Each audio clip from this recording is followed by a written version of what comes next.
دا ذکر به زده کوئ ډېر خوندور ذکر دی پیغمبر علیه الصلاة والسلام مبارک عبدالله ابن عمر فرمایي مسند امام احمد د حدیثه نقل کړی دی د الله رسول فرمایي یو سړی و هغه دغه وویل یا ربي لك الحمد كما ينبغي لجلال وجهك ولعظيم سلطانك دغه ذکر چې د الله وکړي نو دوی ملائکې وې هغه وارخطا سولې دوی ملائکې دا وارخطا سولې چې دا څنګه کلمې وویلې دا خو موږ ثوابونه نسو لیکلی د دې ثوابونه لیکل خو ډېر ګران کار دی نو فرمای پیغمبر علیه الصلاة والسلام مبارک فرشتو دا ذکر د الله دربار لره ویوړئ ولی الله ستا پلانی بندا ستا ذکر وکي چې هغه ذکر موږ ورخطا کړو اجرونه ثوابونه زموږ په فکر کې نه راځي نه موږ دومره مطلب کولی شو چې د دې ثوابونه ولیکو ثواب خو هغه دی چې ومې لیکئ نو بس صحیح ده خبر نه ده دا داسې ذکر کړی دی چې موږ نسو کولی موږ ته نه رامعلومیږي موږ دا ثوابونه څنګه ولیکو الله ورته وفرمایل چې ویل زما بنده الله خو خبر دی نه الله خبر دی په دې خبرو خدای ورته ویل زما بنده څه ویل تاسو پوهیږئ عزیزانو چې هغه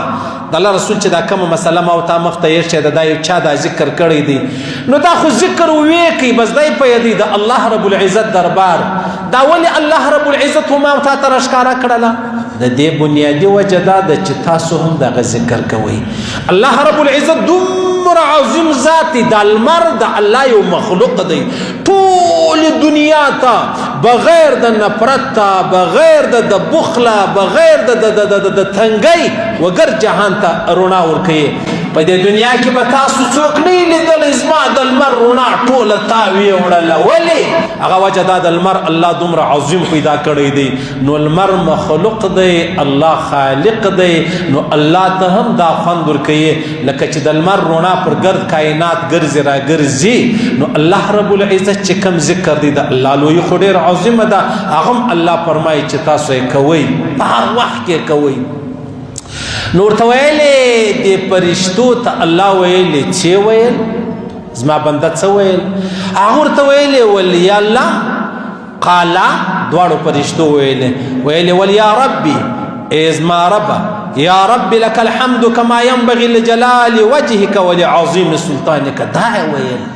فقال الله لهما اكتبوها كما قال عبدي حتى يلقاني فاجزيه بها الله ورته فرمایل تاسو داسې وکئ تاسو خالی دا ولیکئ بس تاسو دا ولیکئ دی چې کله بیا مړ شي زما ملاقات له راشي بیا به زه په خپله د دې بدله ورکوم ستاسو تر وس وتلې خبره ده چې تاسو دا اجر ولیکئ زموږ سره دوې فرشتې را سره دي صحیح سلو دا مې نیکۍ لیکي رسته طرف او چپه طرف چې کومه فرشته د هغه زموږ ګناوې لیکي اوس ته اندازه ولګوئ یوه فرشته هم عاجزه سوه د یوې فرشتې هم تر وس ووتله یوه فرشته هم داسې شوله چې هغه نسوی کولی چې دغه ثوابونه ولیکي ولې هغه یو داسې ذکر کړی و چې د هغه ذکر ثوابونه یو الله رب العزت په خبر دی چې څومره دي یو الله رب العزت ته بدله ورکولی شي چې هغه څومره ده یو الله رب العزت ته ور معلومه ده چې د دې اجرونه ثوابونه څومره دي نو لهذا ما او تا به څه وایو ما او تا به دا ذکر کوو دا به وایو چې یا ربي لك الحمد كما ينبغي لجلال وجهك ولعظيم سلطانك معنی څه سوله معنی دا سوله چې ای زموږ ربه تا لره دې حمد وي څومره چې ستا جلال دی څومره ستا عظمت دی څومره ستا بادشاهي ده څومره ستا سلطنت دی څومره ستا شان شایان دی څومره ته لایق یې دومره دې ستا دپاره حمد وي یا الله اوس عزیزان موږ الله رب العزت غواړي له ما او تا سره تعلق خو ما او تا له دنیا نه یو فارغه سوي چې له الله رب العزت سره تعلق جوړ کړو د الله رب العزت د محبت د دوستۍ د مینې د تعلق دروازې خلاص دي کافر ته هم مشرک ته هم یهودي ته هم نصراني ته هم مسلمان ته هم چې راسې زما دربار لره زما ډېر عظیم دربار دی او زما له درباره به څوک محرومه کېږي هم نه صحیح سلو اوس نو ته وایې چې دا ذکر څه وخت ویل کېږي څومره ویل کېږي په ذکر کې دا یوه خبره په یاد لرئ چې زړه دې غواړي په هغه وخت کې ذکر کوه چې زړه دې غواړي هغومرې وایه ضروري نه ده لازمي نه ده چې یاره دومره تعداد به زور تېږدم خو اصله خبره د ویلو ده یو سړی دا وایي چې دا به زه وایم بس دا د ځان سره ضروري که چې د هر فرض منځه بعد به یو ورځ دا شی وایم یا دا د ځان سره ضروري که چې زه ماخستن پرې وزم دا به وایم چې سهار راپورته سم زه به دا وایم نو چې سړی سهار و ماښام دا کلمې ووایي او دلته دې سړي یو واره دا کلمه وویله یو واره دا ذکر وکړي چې فرشتې وارخطا شوې په مشکل کې شوې ورته مشکله شوه ګرانه شوه چې د دې اجرونه ولیکي یو واره نو که سړی بار بار دا شیان وایي بیا ستاسو څه خیال دی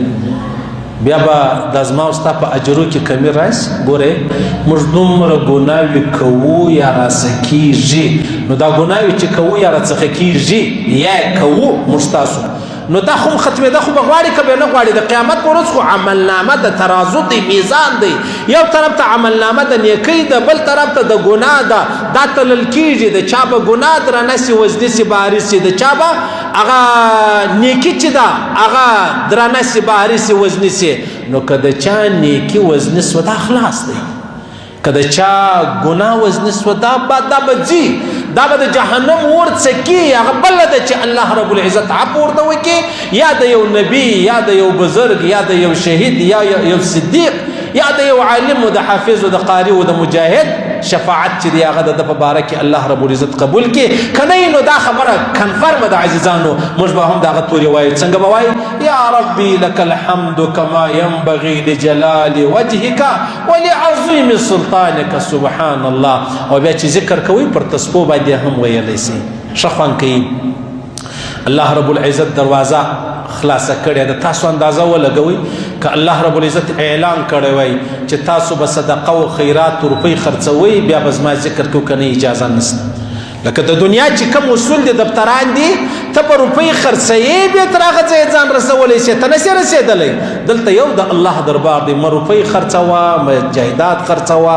هېڅ یو شی مه خرڅوه راسه به د الله ذکر شروع که الله الله وایه بس تا ته به الله رب العزت پر دې باندې هغه ثوابونه درکوي چې فرشتې هم نسي محسوسولی فرشتې یې هم لیکلی نسي او فرشتو ته هم تعداد نه دی معلوم چې موږ به څنګه کوو او دا به څو تعداد د دې نیکۍ لیکو نو الله دې را نصیب کړي الله دې د مرګ پر حال را نصیب کړي چې موږ مرو دا ووایو یا ربي لك الحمد كما ينبغي لجلال وجهك ولعظيم سلطانك یا الله ته موږ ته را نصیب کړه هر مسلمان ته ور نصیب کړه ستا رضا ور نصیب کړه یا الله ستا ذکر ور نصیب کړه او دغه ذکر و رضا